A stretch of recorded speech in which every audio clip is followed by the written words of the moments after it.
കുട്ടികൾ ലഹരിക്കടിമപ്പെട്ടാൽ ദുരഭിമാനം വെടിഞ്ഞ് വിവരം അധികൃതരെ അറിയിക്കണമെന്ന് സ്പീക്കർ എൻ ഷംസീർ. ഉപയോഗിക്കുന്നവരെ മാത്രമല്ല ഉദ്യോഗസ്ഥർ കർശന നടപടികളിലൂടെ ലഹരി വിപണന ശൃംഖല കണ്ടെത്തണമെന്നും അദ്ദേഹം പറഞ്ഞു. തലശ്ശേരിയിൽ നടന്ന ലഹരി വിരുദ്ധ വാക്കത്തോൺ ഫ്ളാഗ് ഓഫ് ചെയ്ത് സംസാരിക്കുകയായിരുന്നു സ്പീക്കർ. എക്സൈസ് വകുപ്പിന്റെ വിമുക്തി ലഹരി വർജന മിഷൻ നേതൃത്വത്തിലാണ് തലശ്ശേരിയിൽ ലഹരി വിരുദ്ധ വാക്കത്തോൺ സംഘടിപ്പിച്ചത്. കൊടുവള്ളി മുതൽ തലശ്ശേരി കടൽപ്പാലം വരെ നടന്ന walkathon speaker N Shamseer flag off ചെയ്തു.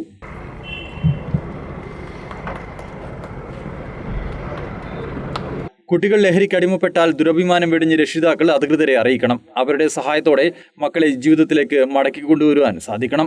ലഹരിക്കെതിരായുള്ള പോരാട്ടത്തിൽ ഏവരും ഒറ്റക്കെട്ടായി നിലകൊള്ളണമെന്നും സ്പീക്കർ പറഞ്ഞു. ദുരഭിമാനം വെടിഞ്ഞ് ശ്രദ്ധിക്കേണ്ട കാര്യം, ദുരഭിമാനം കൊണ്ട് പലരും പുറത്തു പറയില്ലേ, ഇനിയൊന്നുമില്ല. പക്ഷെ ഒരു ഘട്ടത്തിൽ ഇത് പുറത്തു വരും. അതിൽ ഏറ്റവും നല്ലത് നമ്മുടെ കുട്ടികളും പെട്ടുപോയേക്കാം. നമ്മുടെ കുട്ടികൾ പെട്ടുപോകുമ്പോൾ ഇത് ആരോടെങ്കിലും പറയാൻ രക്ഷിതാക്കൾക്കാണ്. ആരോടെങ്കിലും ഒന്ന് പറഞ്ഞ് അവരെ ഇത് രക്ഷപ്പെടുത്താൻ വേണ്ടി സഹായിക്കണമെന്നാണ്. പകരം ഇത് പൊത്തി വെച്ചാൽ പിന്നീട് നിങ്ങൾക്ക് നിങ്ങളുടെ മക്കളെ നഷ്ടപ്പെടുന്ന സാഹചര്യമില്ല. തലശ്ശേരി ഒരു അർബൻ പട്ടണമാണ്. പ്രത്യേകിച്ച് നഗരത്തിൽ തന്നെ ഒരുപാട് സ്കൂളുകളുണ്ട്. അതിൽ എക്സൈസും പോലീസും ശ്രദ്ധിക്കേണ്ട കാര്യം ശക്തമായ എൻഫോഴ്സ്മെന്റും ഇതിന്റെ കണ്ണികളെ പിടിക്കലാണ്. കുട്ടികളൊന്നും അറിയാത്തവരാണ്.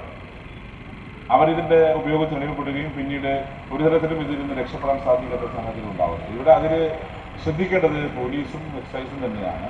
തലശ്ശേരി നഗരസഭാ ചെയർപേഴ്സൺ കെ.എം. ജമുന റാണി അധ്യക്ഷത വഹിച്ചു. Sub collector Karthik Panigrahi, ASP PB Kiran, Koothuparamba excise circle inspector AK Vijesh, Kannur Vimukthi mission AEP manager PK Satheesh Kumar, retired excise joint commissioner K Suresh തുടങ്ങിയവർ സംബന്ധിച്ചു. News bureau, Thalassery.